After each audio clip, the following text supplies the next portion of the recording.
Hey, folks, thank you for joining our Love series, Self-Care as an Act of Resistance. Our Love series is a monthly discussion that we have here based upon Black women, Black feminist thought, and research and talks pertaining to Black women. We have also Dr. Paula Smith. Thank you. I'm going to read her bio, Dr. Paula Smith. Is that fine? Okay.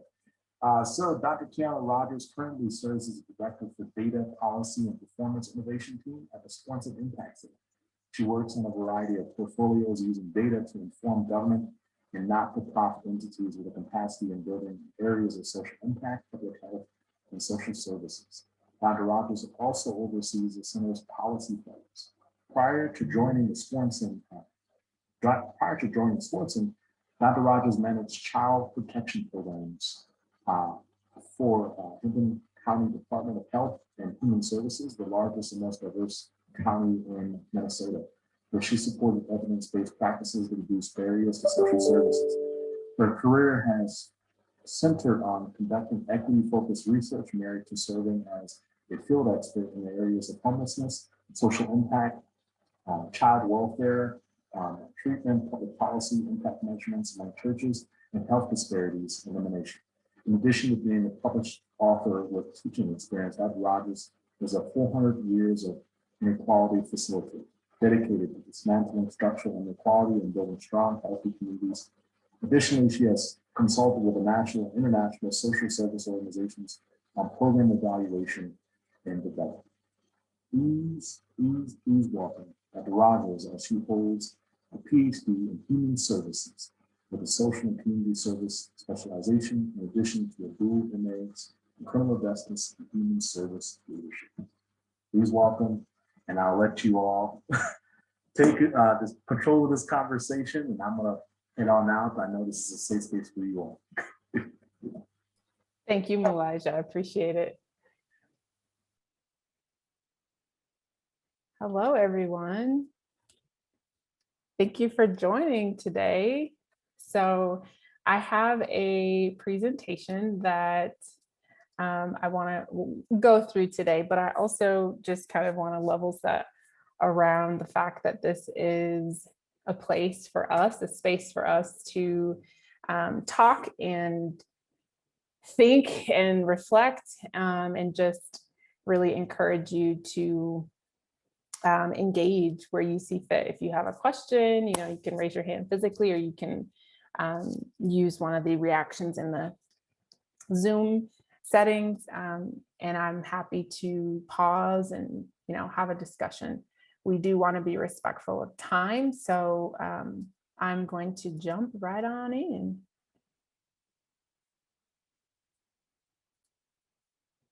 So Can I ask a quick housekeeping question? Absolutely. Would you like this to be recorded, and is everyone comfortable with this being recorded, or would you like for it to not be recorded? I would love for it to be recorded. If folks are not comfortable, you can raise your hand and then we won't record. For those that are on the phone, you can chat or take yourself off mute and let us know. Okay, no objection. Thank you.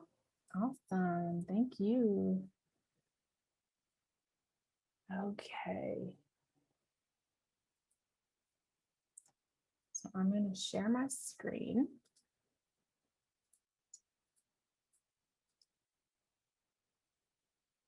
Okay, so again, this is really just to check in, and I'm hoping that we can share some insights and discuss a couple of things that are relative to self-care and really,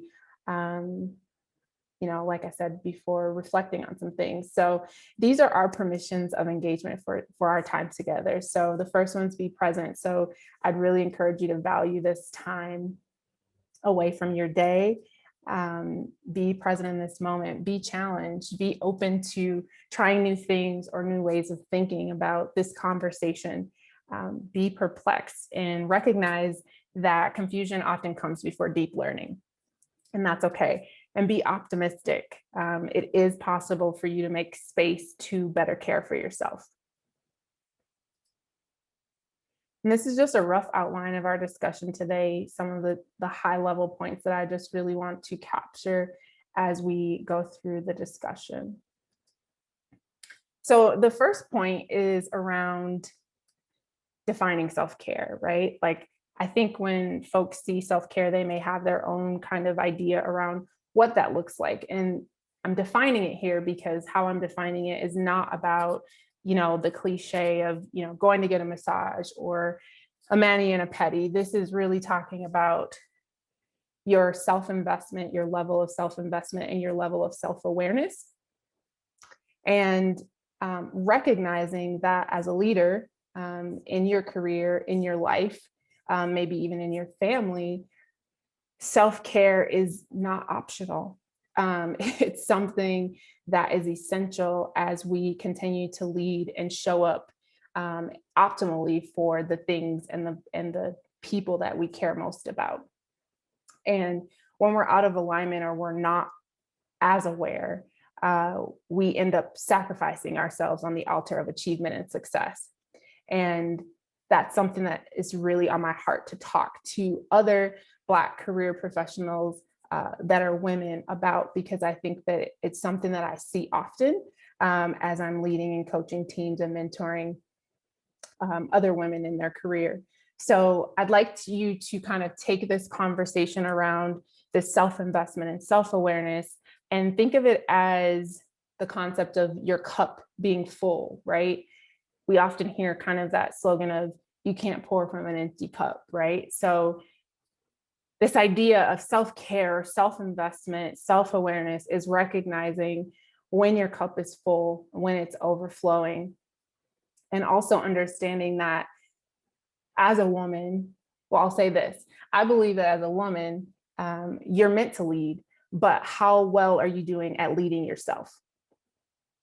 And that comes as a part of this conversation today, right? So how well, show of hands, how well do you feel like you're doing at taking care of yourself and investing in yourself, whether that's rest, appropriate sleep, appropriate breaks, not taking on maybe tasks that are not yours to take on. I see some head nods, some thumbs up. So yes, so that is what we're here to talk about today. And I also want you to be mindful that this is from a loving place. And so it's not about shame or blame, but it's about becoming aware so that you know just how far off from where you really desire to be. Okay. All right, so I wanted to touch just very quickly on mental health, because mental health is something that is really, I'm starting to see really show up in a lot of the women that I'm working with. With COVID, it showed up in me in a way that I had never seen it before and never really paid enough attention to it to recognize that it's a real concern, and especially in these times. And so these are just a few questions and a few points that I just wanted to touch on in our time together. And so NAMI, which is the National Association of Mental Illness, estimates that 1 in 5 Americans are dealing with some type of mental illness each year. And when we look at or disaggregate it out to African Americans, we're looking at about 16%, 16 to 20%. And so some of the things that we may use in our culture to describe our state of mental health or our state of well-being are things like my nerves are bad, or I'm stuck between a rock and a hard place, or it seems like I can't do it all, or I'm fit to be tied, or trying to think of, does anybody else have any ones that they can recognize that have been said either growing up or go ahead and share, Paula. Just, I'm overwhelmed. Yeah. And your slide is not advancing. Oh, it's not. Okay. Okay, hold on. So which slide do you see now? What does it say on this slide? Defining self-care. Okay. We're going to try it again.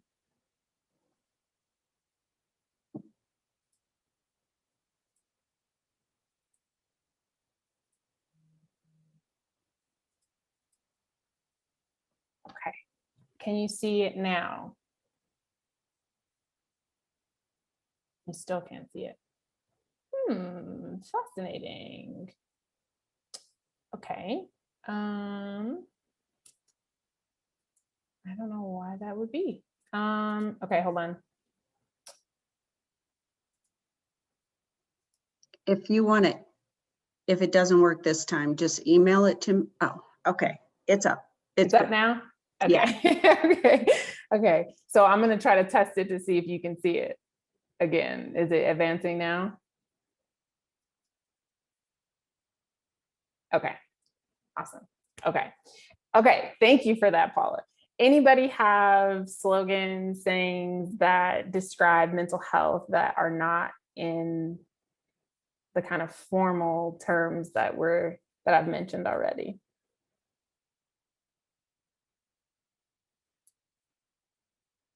I think somebody put something in the chat.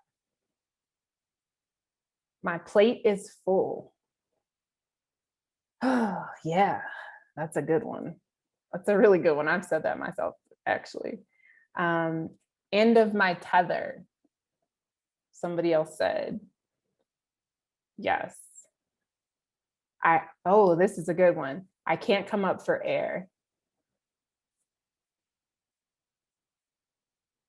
Father, I stretch my hands to thee. Yes. So these all are wonderful examples of how, culturally we talk about mental health or the state of our mental well-being. And so one thing that I think is important for us to also recognize is that mental health is not a sign of weakness. It's not a sign of failure, incompetence. It's not a reflection of a personal deficit. It's really a basic part of who you are and who we are, and our minds are one of the most powerful things that we have. And so we have to be just as diligent about taking care of our minds as we are about our bodies. Just like you're going for a physical every year or a dentist appointment every 6 months, like it's the same thing. And I would actually say it's even more aligned with brushing your teeth every day, like being able to check in with yourself and see how you are on this mental health journey.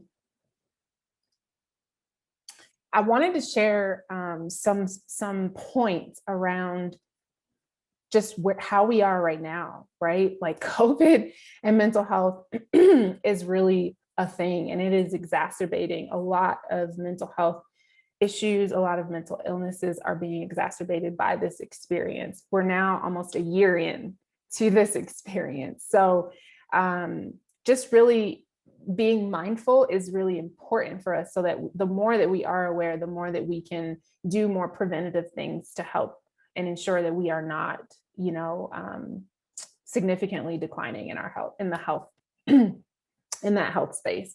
So as you can kind of see here, there's just the fact that we are Black women puts us at risk, being in a racial and ethnic minority group, if you're socially isolated. So for those who may be single and may be living alone, those are some things to really keep an eye out. And this chart here, as you can see, there's been a sharp increase from 2018 to 2020. And I pulled this from, I think this was from November of 2020.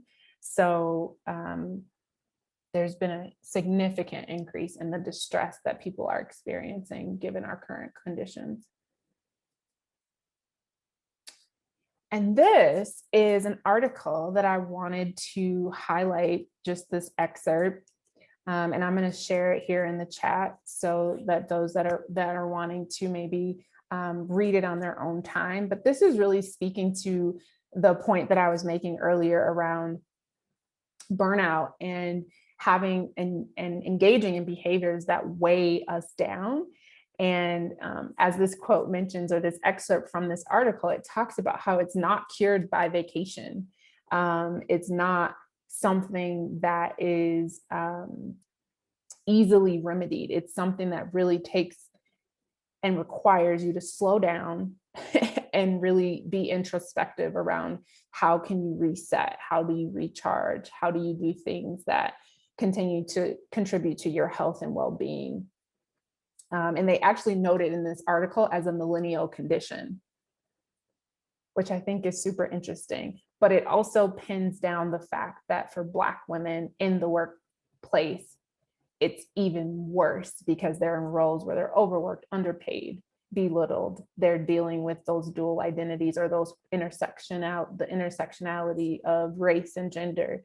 And so it adds an additional layer of stress on us. Oftentimes, if we're not aware of it, can cause sickness in our bodies.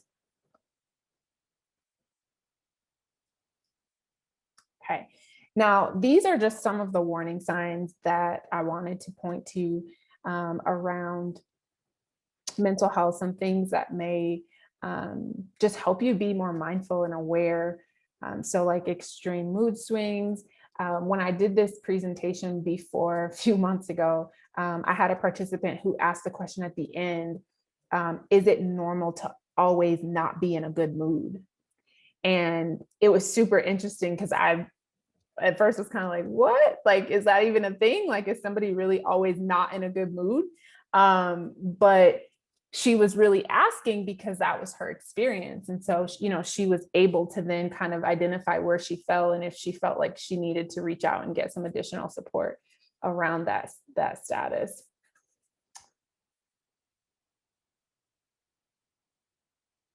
And again, many of these are indicators that it's time to seek out support of a professional. Some of these things can be addressed on your own. So like some of these coping strategies, right? Things that you can do to help cope and manage and maintain your mental health and be mindful of your status. But some of those things really need an outside intervention and support. And there's nothing wrong with that. It's actually a super wise choice to seek support when you feel like you're struggling in an area or another. And, the superwoman complex of the Black woman is a real thing. And so just being honest about our limits is hugely valuable. And it allows us, again, to show up as our best selves for the causes and people that are most important to us.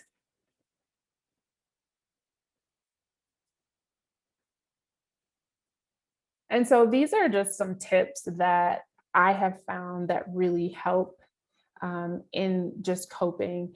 And one of the points that I think is extremely critical is this card that speaks to making time for your wellness, or you'll be forced to make time for your illness.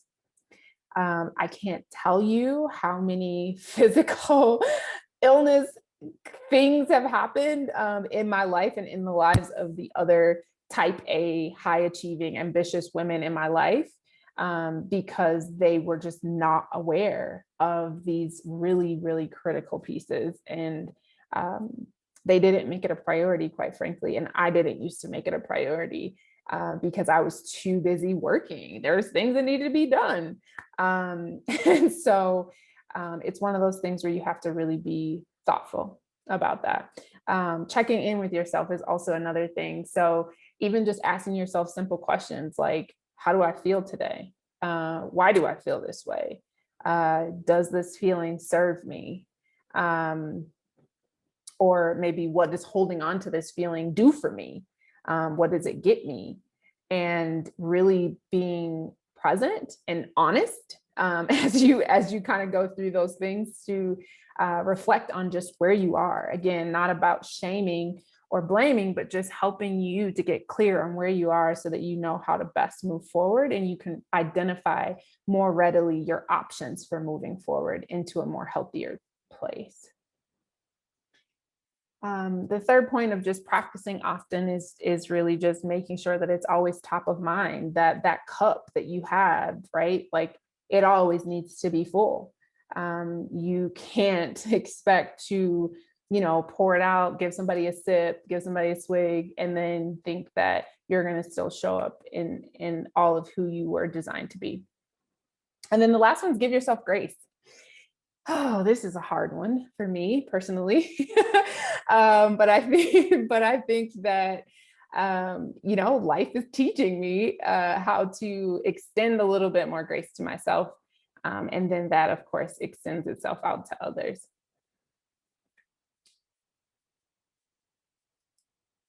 Okay. Now, I want to be very sure that I'm sharing with you all some resources that are generally available. So insurance, if you have insurance, you can always look on the back of your insurance card. There's typically a phone number that you can call, and they can provide you with options for resources that they actually cover under your plan. EAP programs through your employer. I know here at the university, they offer free counseling through EAP services, and I think you get like 30 a year or something like that, that are free if you go through their kind of process. 211 is super valuable. That can help you get connected, help you identify some resources maybe in your area. And then last but certainly not least is the suicide prevention line. If you or someone else that you know feel like it's too much and you're feeling overwhelmed, as we talked before, and you're struggling to locate your coping skills or your coping resources that you would normally use, or if those skills that you normally use aren't working or stop working, then you know that it's time to really reach out and get some additional support. And then this slide is a list of culturally specific resources. And so these are actually some of the things that I have actually engaged in. So I really felt they were super helpful to share. Most of them are free. Since COVID started, there's this company called the Black Girl Doctor, and they're all Black female therapists, and they work with career professional women, and they've been holding these healing circles since the George Floyd thing last summer, and they hold them, I think, like once a month. And I went to a few of them, and the first one I went to, I didn't even talk. I just observed and listened to the prompts, but it was so powerful just to witness the experiences of other women in academia or in a professional setting or a corporate setting. The other resource is mindfulness and breath work. So I don't know how many of you are into mindfulness work or meditation work, but they offer restorative and healing circles. And it's through Dr. Acosta, and he's at Columbia University. And literally, if you just Google, you'll be able to find all of these resources. But Dr. Acosta is really incredible. I've actually done multiple trainings with him, multiple mindfulness workshops with him. And I didn't used to actually be into breath work as much, but going to his groups, it's like pretty incredible. So that is another resource. And then some BIPOC mindfulness and meditation apps, the Shine app and then Liberate app. I actually have the Shine app, and I think I paid $50 for it for a year membership, but it's all voice-led meditations by BIPOC women. And so I had never, before downloading this app about a year ago, I had never done meditations on an app with Black voices. And so it was like something magical happened when I started listening to it. Like, I don't know, it was just a whole different experience. And I've found that I actually do it now like every day. Whereas before I would kind of be intermittent with meditation and things like that. So these are just a couple of resources, like I mentioned. And then I have a few articles too that I've been collecting that I'm going to put in the chat too for you all. So one of them is a list of like 8 resources, I think, specifically for Black women. And then the second one, I think they have like 12, and they are giving like a list of therapy resources for Black women specifically.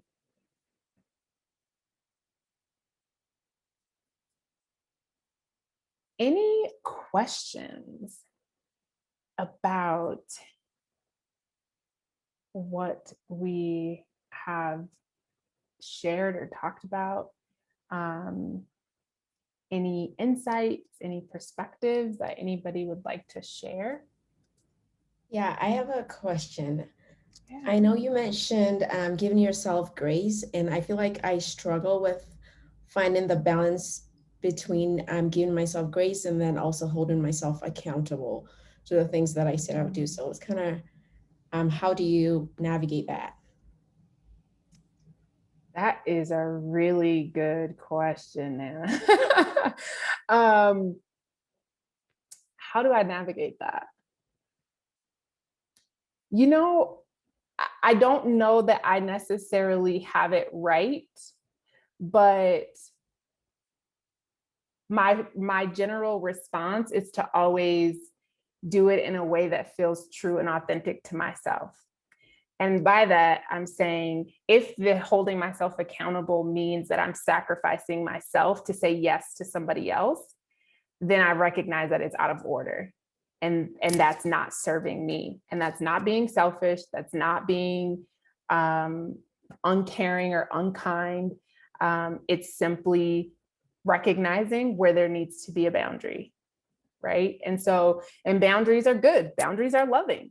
Boundaries are how we protect ourselves and we communicate what we need, right? And so for me, I think holding yourself accountable is wholeheartedly important and absolutely necessary. But what I often find is when I try to, what I often find is that I am more harsh on myself than other people are. So generally, if I like really cannot do something or I can't meet a deadline. So I'll give you an example. Last week, I had surgery to get my wisdom teeth, all of my wisdom teeth removed. And my plan, because I thought I was a superhero, is I was going to have surgery Monday. I was going to take off Tuesday, and I was going to be back at work on Wednesday, and I was going to work for the rest of the week, right? I see you guys laughing. I had never had my wisdom teeth taken out. So, I'm like, I can do this. It's no thing, right? And Sunday comes around and my husband's like, so what's the plan, for the week? Like, what are you doing? And so I said, oh, I got surgery and then I'm going to be back at work Wednesday. And he's like, are you crazy? And I was like, what do you mean? And he's like, you can't do that. There's no way you can do that. And so I was kind of like, I was a little ornery about it, honestly. Like, I was like, who are you? Like, you're not my dad, and he's like, no, you cannot do that. He's like, you need to check your work schedule and you need to take off of work. And so I'm like, I cannot take a whole week. Like, I have stuff to do. I have deadlines to meet. I have deliverables. So very, very reluctantly, I opened up my work computer. I checked my schedule and I was like, and literally, I'm just being full transparency. I opened up the calendar and the first Wednesday, I thought, I can't cancel any of this. I've already rescheduled one of the things. I've already, and it was like this whole list of things of why I couldn't take a break, right? And then something in me was like, you're being ridiculous. There's nothing that is more important than your health. Like, you are the priority here, right? And so once I got over myself, I moved everything around. I pushed, appointments. I was honest with people. And I said, I need more time following my surgery. Can you push this? Some of them I pushed out 2 weeks, which is not normally like me, but I was just like, I need space, right? Like, I need to create space for myself. And so it's something that, to your question, Nana, it's something that I'm still working on. But I'm sharing that to say that even now, I was off last week, and even coming to work this week, my mouth was still like a little sore, from my surgery. And so it's one of those things of like, I would have been so messed up if I would have, tried to push myself to work, and then my healing would not have happened as quickly as it needed to, And so it's one of those things of like, yes, you can hold yourself accountable, but when there's places and spaces where you need to assert yourself and you need to preserve yourself, you have to take them. You have to take them unapologetically. Dr. Rogers, Yes. this is Carol Shiflett. I can attest to that because I've been sick for about a week and a half, and I'm better now, and I am trying to get back at this computer, but it was so bad that I couldn't even open the computer. And Mhm. everyone says you're burning the candle at both ends. And I'm like, no, I don't think so. I think it's maybe all the Zoom meetings and all of this. And Mhm. but I was forced. I loved your little sticker there because I was forced to not do anything. I slept a lot and I sat on my sofa a lot and watched a lot of TV, but I could not open the computer. It was like, you know what? Yes. Do this. You got to take care of yourself. And that's what I Yes. did. But I did have a question. Yeah. I work with sexual assault and domestic violence for Black women. Mhm. And a question that's bothering me as professionals, I would think, when I'm talking to white women, they say, well, what are we supposed to do? How can we? And, I just want to say, read for yourself. But I know I'm not supposed to say that. I know that some of the things that I can say it in a nice way, but it gets exhausting to have to work with that. Well, what can I do to help? Mhm. You're the professional. You're the social worker. You're the this. So do you have any advice so that I don't go off on people?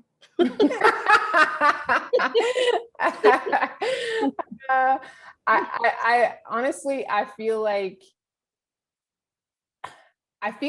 for at least for me, what triggers me to want to feel like I want to go off is when I feel like a boundary has been crossed. And so I think for me, it's really about like getting clear on my boundary and then being able to communicate that in a way that is not aggressive, but is still honoring of me. And so maybe saying, like you said, like maybe it's I'm not the right person or I'm not the best person. Or do you know that that is actually a significant emotional tax that I just don't have the bandwidth? But here are some resources, and I'm happy to point you in the right direction, because then it takes it off of you and you don't have to feel so responsible for educating folks. And I think that often happens with us as we interface in these predominantly white spaces and places, that we do feel this level of ownership, right? And this responsibility to educate. But the reality is we should not be engaging in that type of work without compensation. So if you're not being paid to lend your expertise and to share your lived experiences, then that's a boundary. And you can communicate that in a very loving way. In a very loving way. Yeah. Thank you very much. I appreciate that. Welcome. Boundary thing is something I have a problem with, but I can work. Yes. Yes, ma'am. I think boundaries is something we are all working on, right? Like it's a process. It's a process. Anybody else?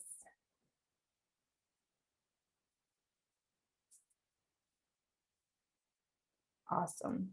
I guess this is a comment. Hi, I'm Tiana. Hi. This is just a comment. I know.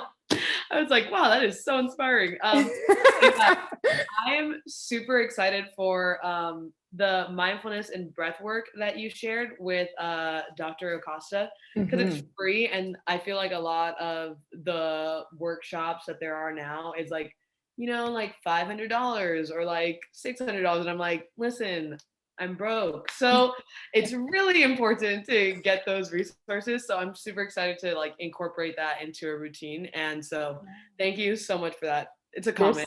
You're so welcome. No, you're so welcome. And also know too that he may have some that are that do have a cost, but he does offer scholarships and he offers sliding fee scale as well. Amazing. So yeah, he's pretty That's awesome. incredible. Yeah. Thank you. You're welcome. Anything else? So I have a comment. One, I was trying to let other people talk, but one comment that I have is, I had been using the Calm app for a while, and it's really good, don't get me wrong, but my issue was that, and I didn't realize this until it was brought to my attention, honestly, because I was like, I don't care what. But then they started talking about how it's only white women's voices on the Calm app, or white men's voices, some men voices, not very many, but 90% of the time it's a white woman. And I was like, that is so true. And it didn't even like come into my consciousness around it. So I just want to thank you for recommending those apps with the women of color voices. Yeah, you're Thank you. welcome. You're welcome.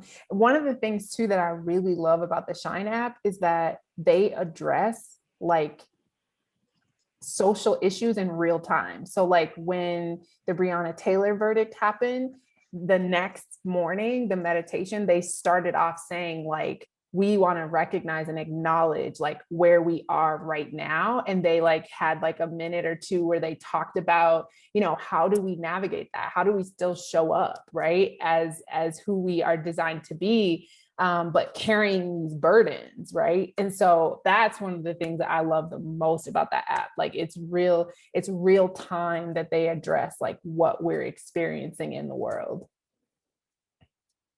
Yeah, it's more than worth the money for sure for me. Absolutely. Any other thoughts? Any aha moments? It's more of a comment. I appreciate you so much saying that, echoing what Dr. Smith said about having the voices of Black women speaking to you on those apps. And recently I've gotten into some mindfulness podcasts, and I didn't realize how many of the podcasts and wellness podcasts I listened to before were from that perspective of a white woman, which they had some great input, but I couldn't connect and I didn't understand why. And it's like hearing it from that perspective, I really appreciate you highlighting that really does matter who it's coming from. Absolutely. I'm so glad. Thank you for sharing that. I'm so glad. Yes, it makes a difference. I think even just being able to believe that you have permission, right? To take up space, to create boundaries, to set limits, to say no, to delegate. I think that one of the things that what I see a lot of the folks that I'm leading struggle with, and one of the things that I used to struggle with really was, trying to be in this space where you're working and you're trying to achieve and you're, climbing this mountain of success. Oftentimes it leaves you burnt out and exhausted. And it's because we're not being as self-aware as we need to be, and we're not preserving those best parts of ourselves. And we're really sacrificing success for significance. And we actually really desire significance. And that's really what gives us, purpose in the work that we're doing. But when we're so distracted by the shiny things of success and accolades and achievement, we can easily lose sight of that. And so I think this is really about, as professional women, about realigning, getting very clear about where we are, and being able to readjust and assess and adjust how we want to go forward.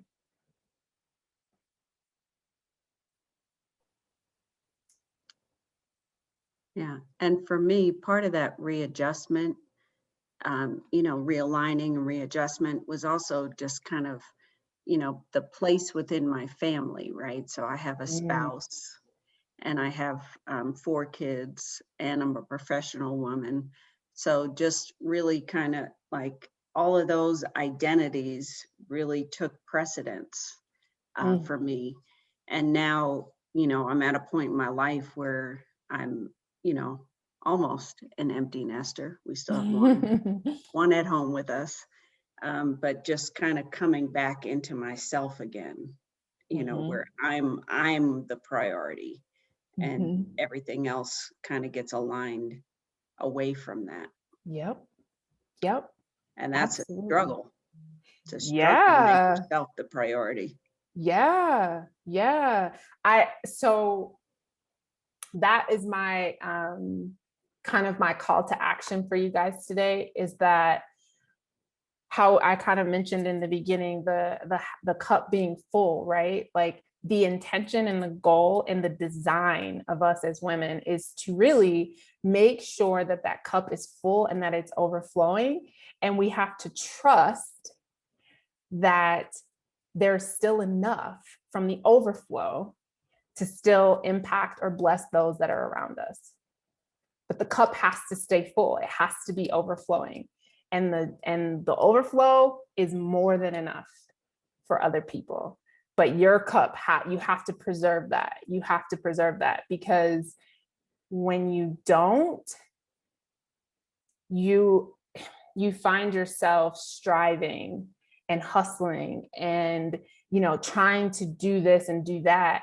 And the nature of a woman as far as leadership is not to strive and hustle, it's to attract. And you can't attract if you're distracted and you're busy trying to climb this ladder of success, right? So we want to be more thoughtful in how we operate in the world. And we want to operate from a place of strength, not from a place of fatigue and burnout and overwhelm and doubt and fear, quite frankly. We want to be in a place where we have strength and authority around the things that are connected to us and the people that we're leading. And that's a responsibility of a leader, is to lead yourself first, lead yourself well first. And then everything else will flow from that, because as a leader, you teach what you know, but you reproduce who you are. And so if you're a leader who does not take care of themselves, does not have boundaries, does not understand how to delegate appropriately, then you're going to replicate that, right? In your children or in the people that you're leading or mentoring or coaching. So it's something that is really a critical component of leadership.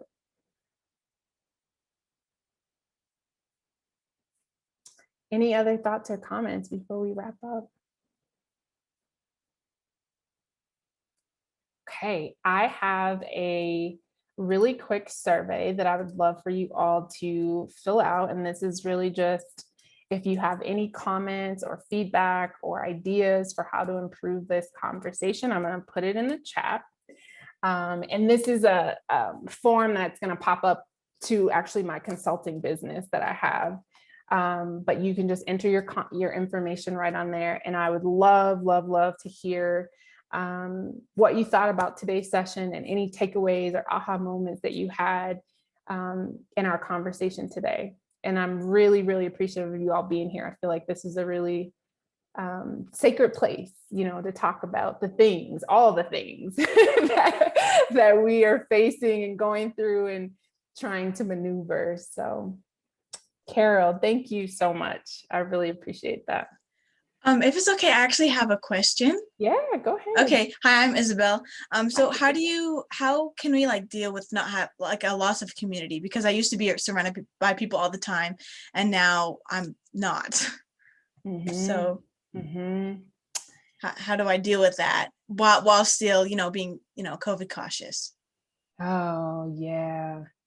I struggle to have an answer for COVID times because I'm immunocompromised. So I have been quarantined since last year, May or March. So it's literally just me and my husband. But I'll tell you some of the creative things I've been doing. So I have, so my church is online. So I volunteered on my church to be like an online usher. So I greet people on Sundays and it kind of gives me something to do. I also, me and my husband set up date nights with our friends where we'll order the same food from the same place. And then we'll just have dinner across Zoom. My siblings, I'm the oldest of 9. And so we will play games sometimes on Zoom, Family Feud and, different things like that. My girlfriends, once a month, we do a happy hour the first Friday of each month. So we just get online, we talk and, goof around. And usually I set it for 2 hours, and no lie, we're probably on there for 4 hours sometimes on a Friday night. So you just kind of got to get creative. I've actually been doing a lot more FaceTime. I have like 8 nephews and nieces, so I've been FaceTiming them more and like talking to them and getting, up to date in their world. What else have I been doing? I like to scrapbook. So I've been scrapbooking some and, just doing some craft things. So really just finding ways to structure my time outside of work. And I'm also leading a small group at my church. So on Thursday nights, I have a small group with like 8 women where we're reading this book right now called Forgiving What You Can't Forget. And so that's been like actually really fun. And it's given me another sense of community since I'm not physically, like, I don't know the last time I've physically been around people like that. So that's been helping me this year. I made it a year and I'm doing okay. Another thing actually too, Isabel, that has helped me with this isolation is getting a therapist. Having my therapist to check in with every other week has been life-saving. And it's just really helped me to cope because I'm a very social person and I really don't like my husband would be totally fine if I was the only person he hung out with for the rest of his life. That's just his personality. But me, I'm like, no, I need friends. I need all the things. And so I struggle, with like him just being my only friend. Like, I'm like, that's not gonna work. So you just gotta get creative. You gotta get creative. Dr. Rogers, Carol again, my family, my organization did a paint night on Zoom. So my family liked it so much. We're doing one on Saturday. Yes, I love that. And we're going to be doing painting. And I told them, I'll bring the jazz, you bring your food and drink. And we just sit there and have fun. I love that idea, Miss Carol. That's amazing. Yes, that's amazing. I'm doing paint and sip, but sipping juice boxes with our Girl Scouts this Saturday. Way to go. Nice. Because they were like, we need to see each other. We need it. We have to see you. Yeah. Because they're isolated too, Yeah. So, yeah. Yep. I think you need to suggest that to the Sunday school class, Dr. Smith. Get those kids back online. They can have juice and paint Sunday school. I'll tell the Lord. Yeah, Michael's craft store. I'm a big scrapbooker too, Tiana, which I didn't know that about you, but we'll have to connect on that. But the Michael's, the craft store, has these canvases. I can go you can get them online, and they're on sale right now. Actually, they're like $5. And they had. Paul, are those the Black History Month ones? Yeah, the Black History Month. Yeah. Okay. So, and they're not like paint by numbers. They're like, be creative with whatever you want to do with it. Okay. They're fun. They're easy. I'm going to be finishing mine on Saturday. They're not easy for me because I hate any kind of art like this, but so I think easy is subjective, but it's okay. It's fun. It'll be fun. I don't think scrapbooking is easy, so I'm with you. I got you. I love it. Any other thoughts? Go ahead. I was just going to Shavana again. Yes. Something I was just going to say that my friends and I have done. We have Spotify collaborative playlists. And because one of my friends works really odd hours, so we don't have a chance to Zoom chat, and we used to hang out like every day and listen to music. So now upon occasion when he's like, I'm home and I have my Google turned on, and then I'll just hop on the playlist and it'll start a sharing like listening session, and we add music on each other's. And so sometimes like we'll be listening to the same music while we're just like doing our work or doing homework and stuff like that. And so it's that's been really nice. And then occasionally my friends and I will do like Netflix parties or Hulu parties.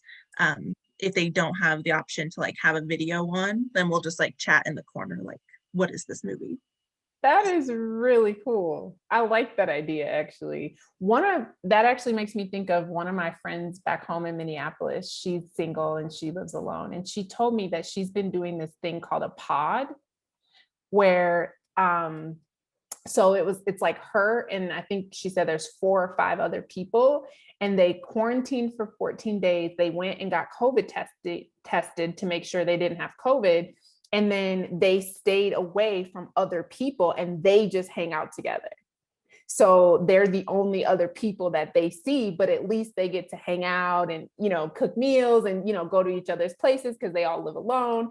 And when she told me that, I said, that's brilliant. Like, I would have never thought of that. I would have never thought of that. So that's another, idea. If you feel like it's people that you can trust that will test and not be being all out and, potential exposure, but Yeah. that's another idea. Yeah. Yeah, that's what my daughter's doing. She's at Berkeley. Okay. So the people she lives with in one apartment, and then they have friends in another apartment, and those are the only 2 they all get together. So there's 8 or so of them, but it's only them that get together. Yeah, it's a thought. It's a thought.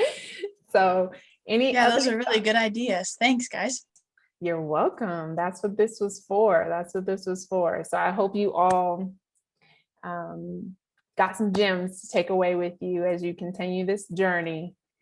Stay encouraged and stay mindful of yourself, right? That's the goal. Keep the cup full.